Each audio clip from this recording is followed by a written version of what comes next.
Karnataka TET 2022ರ ಪ್ರಶ್ನೆ ಪತ್ರಿಕೆ. ಮೊದಲನೇದು, ಈ ಕೆಳಗಿನ ಗದ್ಯ ಭಾಗವನ್ನು ಓದಿ ಕೊಟ್ಟಿರುವ 1ರಿಂದ 8 ಪ್ರಶ್ನೆಗಳಿಗೆ ಉತ್ತರಿಸಿ. ಈ ಒಂದು ಗದ್ಯ ಭಾಗದಿಂದ 8 ಪ್ರಶ್ನೆಗೆ ನಾವು ಉತ್ತರವನ್ನು ಹುಡುತಕ್ಕಂಥದ್ದು. ಇಲ್ಲಿ ನಾನು ಡೈರೆಕ್ಟಾಗಿ ಏನಂದ್ರೆ ಪ್ರಶ್ನೆಗೆ ಉತ್ತರವನ್ನು ಕೊಡ್ತೀನಿ. ಓಕೆ, ಮೊದಲನೇದಾಗಿ ನೋಡ್ತೀವಿ ನಾವು.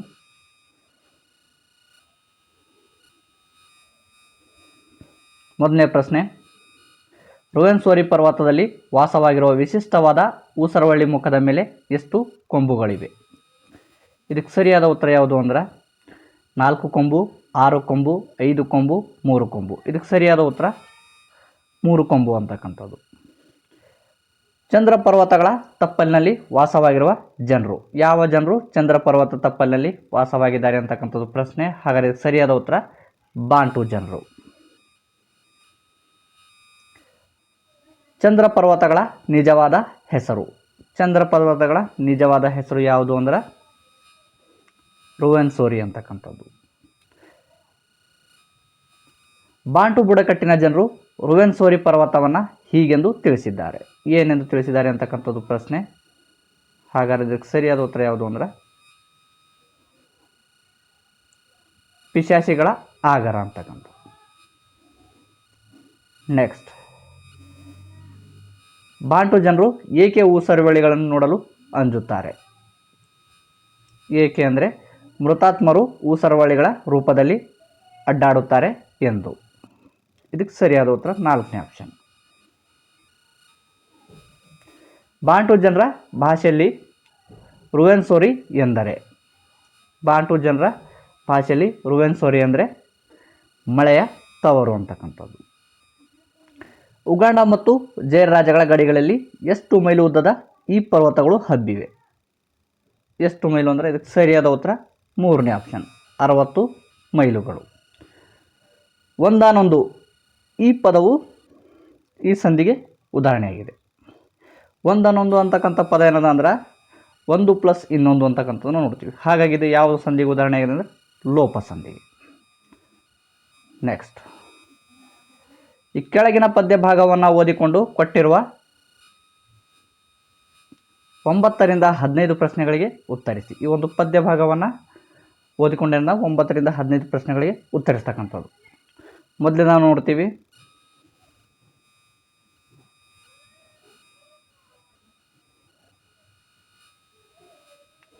ಕವಿ ನೀರಡಿಸಿ ಕುಡಿದಿರುವುದು. ಮೊದಲನೇ ತೃಪ್ತಿ, ಅತೃಪ್ತಿ, ಗಾಳಿ, ನೀರು.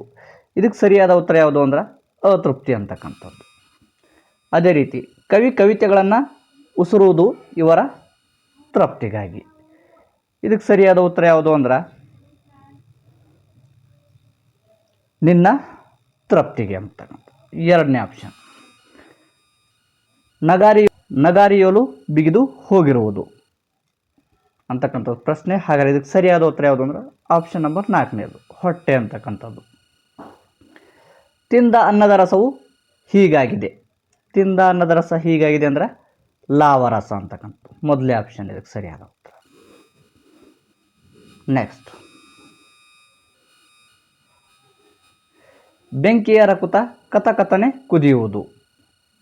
ಹಾಗಾದ್ರೆ ಇದಕ್ಕೆ ಸರಿಯಾದ ಉತ್ತರ ಯಾವುದು ಅಂದ್ರೆ ಬೆಂಕಿಯನ್ನು ಮೈ ತುಂಬ ಬಳಿದುಕೊಂಡಾಗ ಅಂತಕ್ಕಂಥದ್ದು ಆಪ್ಷನ್ ನಂಬರ್ 3ನೇದು. ಅದೇ ರೀತಿ ಮಕರಂದ ಪದದ ಅರ್ಥ, ಮಕರಂದ ಪದದ ಅರ್ಥ ಅಂದ್ರೆ ಇದಕ್ಕೆ ಸರಿಯಾದ ಉತ್ತರ ಮಕರಂದ ಪದದ ಅರ್ಥಕ್ಕೆ ಹೂವಿನ ರಸ ಅಂತಕ್ಕಂಥದ್ದು. ಮಹಾಪುರದಿ ಭರಾಭರಟ್ಟೆಯಲ್ಲಿ ಬದುಕು ಹೀಗಾಗಿವೆ. ಇದಕ್ಕೆ ಸರಿಯಾದ ಉತ್ತರ ಯಾವುದು ಅಂದ್ರೆ ಆಪ್ಷನ್ ನಂಬರ್ 1ನೇದು ಮೂರಾ ಬಟ್ಟೆ ಅಂತಕ್ಕಂಥದ್ದು. ಅದೇ ರೀತಿ ನೆಕ್ಸ್ಟ್ ಪ್ರಶ್ನೆ, ಒಬ್ಬ ವಿದ್ಯಾರ್ಥಿಯು ಆಲಿಸುವ ಪ್ರಕ್ರಿಯೆಯನ್ನು ಇದರಿಂದ ಪೂರ್ಣಗೊಳಿಸುವುದಿಲ್ಲ. ಒಬ್ಬ ವಿದ್ಯಾರ್ಥಿಯು ಆಲಿಸುವಿಕೆ ಅಂದರೆ ಕೇಳಿಸಿಕೊಳ್ತಕ್ಕಂಥದ್ದು. ಆಲಿಸುವಿಕೆ ಅಂದರೆ ಗೊತ್ತಿರಬೇಕು, ಕೇಳಿಸಿಕೊಳ್ಳುವುದು ಅಥವಾ ಗಮನವಿಟ್ಟು ಆಲಿಸುವುದು ಅಥವಾ ಗಮನವಿಟ್ಟು ಕೇಳ್ತಕ್ಕಂಥದ್ದಾಗಿರುತ್ತೆ. ಹಾಗಾದ್ರೆ ಮಾನಸಿಕ ಏಕಾಗ್ರತೆಯಿಂದ ಕೇಳುವುದು, ಉಪನ್ಯಾಸ, ತರ್ಕ ಮತ್ತು ಭಾಷಣಗಳನ್ನು ಕೇಳಿ ಅರ್ಥ ಮಾಡಿಕೊಳ್ಳುವುದು, ಕಿವಿಗೆ ಯಾಂತ್ರಿಕವಾಗಿ ಬೀಳುವ ಶಬ್ದಗಳನ್ನು ಕೇಳುವುದು, ಆಲಿಸುವಾಗ ಪದಗಳು ಮತ್ತು ವ್ಯಾಖ್ಯೆಗಳನ್ನು ಭಾವಾರ್ಥ, ಸಾಂದರ್ಭಿಕ ಅರ್ಥ ಗ್ರಹಿಸುವುದು. ಹಾಗಾದರೆ ಇದಕ್ಕೆ ಸರಿಯಾದ ಉತ್ತರ ಯಾವುದು ಅಂದರೆ ಆಪ್ಷನ್ ನಂಬರ್ 3ನೇದು. ಕಿವಿಗೆ ಯಾಂತ್ರಿಕವಾಗಿ ಬೀಳುವ ಶಬ್ದಗಳನ್ನು ಕೇಳುವುದು ಅಂತಕ್ಕಂಥದ್ದು.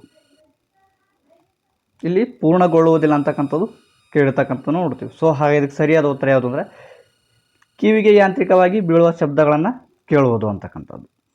ಮಾತುಗಾರಿಕೆಯ ಲಕ್ಷಣಗಳಲ್ಲಿ ಇದು ಒಂದಾಗಿದೆ. ಇದಕ್ಕೆ ಸರಿಯಾದ ಉತ್ತರ ಯಾವುದು ಅಂದ್ರೆ ಆಪ್ಷನ್ ನಂಬರ್ 2ನೇದು.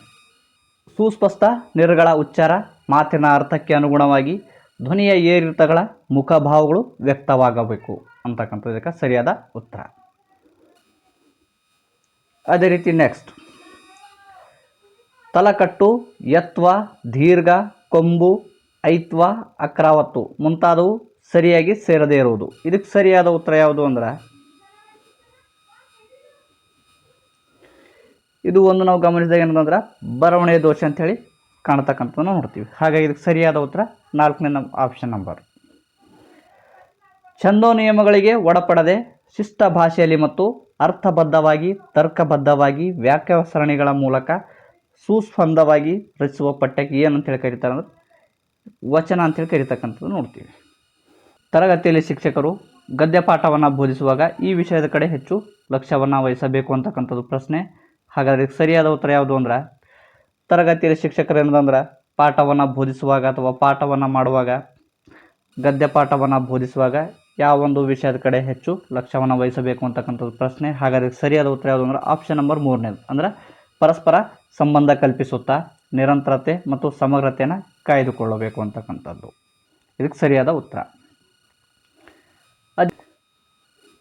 ಮೂರ್ತದಿಂದ ಅಮೂರ್ತದೆಡೆಗೆ ಸಾಗುವ ಬೋಧನಾ ಪದ್ಧತಿ. ಮೂರ್ತದಿಂದ ಅಮೂರ್ತದೆಡೆಗೆ ಸಾಗ್ತಕ್ಕಂಥ ಒಂದು ಬೋಧನಾ ಪದ್ಧತಿ ಯಾವುದು ಅಂದ್ರೆ ಅಥವಾ ಉದಾಹರಣೆಗಳಿಂದ ಸೂತ್ರದೆಡೆಗೆ ಸಾಗ್ತಕ್ಕಂಥ ಒಂದು ಬೋಧನಾ ಪದ್ಧತಿ ಯಾವುದು ಅಂದರೆ ಇದಕ್ಕೆ ಸರಿಯಾದ ಉತ್ತರ ಯಾವುದು ಅಂದ್ರೆ ಅನುಗಮನ ಪದ್ಧತಿ.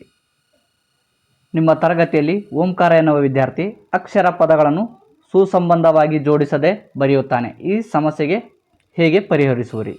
ಹಾಗಾದರೆ ಇದಕ್ಕೆ ಸರಿಯಾದ ಉತ್ತರ ಯಾವುದು ಅಂದ್ರೆ ಆಪ್ಷನ್ ನಂಬರ್ 2ನೇದು, ಕ್ರಿಯಾ ಸಂಶೋಧನೆ ಮೂಲಕ ಅಂತಕ್ಕಂಥದ್ದು. ನಿರಂತರ ಮೌಲ್ಯಮಾಪನ ಎಂದರೆ ನಿರಂತರ ಮೌಲ್ಯಮಾಪನ ಅಂದರೆ ಇದಕ್ಕೆ ಸರಿಯಾದ ಉತ್ತರ ಯಾವುದು ಅಂದ್ರೆ ಆಪ್ಷನ್ ನಂಬರ್ 4ನೇದು. ಅಂದರೆ ಬೋಧನೆಯ ಜೊತೆಯಲ್ಲಿಯೇ ಔಪಚಾರಿಕವಾಗಿ ಮತ್ತು ಅನೌಪಚಾರಿಕವಾಗಿ ಮೌಲ್ಯಮಾಪನ ಮಾಡುವುದು ಅಂತಕ್ಕಂಥದ್ದು. ಪಾಠದ ಕಡೆ ವಿದ್ಯಾರ್ಥಿಗಳ ಗಮನ ಸೆಳೆದು ಅದನ್ನು ಉಳಿಸಿಕೊಳ್ಳಲು ಅಧ್ಯಾಪಕರ ವರ್ತನೆಯಲ್ಲಿ ಆಗುವ ಉದ್ದೇಶಪೂರ್ವಕ ಬದಲಾವಣೆಯ ಕೌಶಲ್ಯ. ಹಾಗಾದರೆ ಇದಕ್ಕೆ ಸರಿಯಾದ ಉತ್ತರ ಯಾವುದು ಅಂದ್ರೆ ಆಪ್ಷನ್ ನಂಬರ್ 1 ಅಂದರೆ ಪ್ರಚೋದನೆ ಬದಲಾವಣೆಯ ಕೌಶಲ್ಯ ಅಂತಕ್ಕಂಥದ್ದು ಇದಕ್ಕೆ ಸರಿಯಾದ ಉತ್ತರ. ನಾಟಕ ಬೋಧನೆಗೆ ಕೆಳಗಿನ ಈ ಹೇಳಿಕೆ ಅನ್ವಯಿಸುವುದಿಲ್ಲ. ಹಾಗಾದರೆ ಈ ಒಂದು ಪ್ರಶ್ನೆಗೆ ಸರಿಯಾದ ಉತ್ತರ ಯಾವುದು ಅಂದ್ರೆ ಪರಿಷ್ಕರಣ ಸಂಪಾದನಾ ಕೌಶಲ್ಯಗಳ ಮಹತ್ವ ಅಂತಕ್ಕಂಥದ್ದು ಇದಕ್ಕೆ ಸರಿಯಾದ ಉತ್ತರ. ಅಂದ್ರೆ ನಾಟಕ ಬೋಧನೆಗೆ ಕೆಳಗಿನ ಹೇಳಿಕೆ ಅನ್ವಯಿಸುವುದಿಲ್ಲ ಅಂತಕ್ಕಂಥದ್ದು ಪ್ರಶ್ನೆ. ಹಾಗಾಗಿ ಇದಕ್ಕೆ ಸರಿಯಾದ ಉತ್ತರ ಯಾವುದು ಅಂದ್ರೆ ಆಪ್ಷನ್ ನಂಬರ್ 3ನೇದು. ಪಂಚಮಿ ವಿಭಕ್ತಿಯ ಕಾರ್ಯಕರ್ತವಿದು. ಹಾಗಾದ್ರೆ ಇದಕ್ಕೆ ಸರಿಯಾದ ಉತ್ತರ ಯಾವುದು ಅಂದ್ರೆ ಆಪ್ಷನ್ ನಂಬರ್ 2ನೇದು, ಅಪದಾನ ಅಂತಕ್ಕಂಥದ್ದು.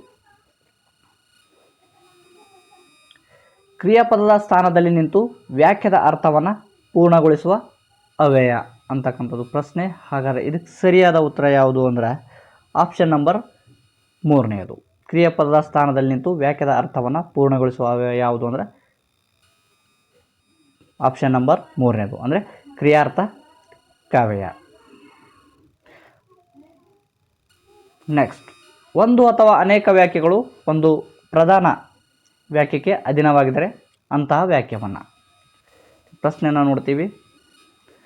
ಒಂದು ಅಥವಾ ಅನೇಕ ವಾಕ್ಯಗಳು ಒಂದು ವಾಕ್ಯಕ್ಕೆ ಅಧೀನವಾಗಿದ್ದರೆ ಅಂತಹ ವಾಕ್ಯವನ್ನು ಏನಂತೇಳಿ ಕರೀತಾರೆ ಅಂದ್ರೆ ಮಿಶ್ರ ವಾಕ್ಯ ಅಂತೇಳಿ ಕರೀತಕ್ಕಂಥದ್ದು ನೋಡ್ತೀವಿ. ಇದಕ್ಕೆ ಸರಿಯಾದ ಉತ್ತರ ಆಪ್ಷನ್ ನಂಬರ್ 4ನೇದು.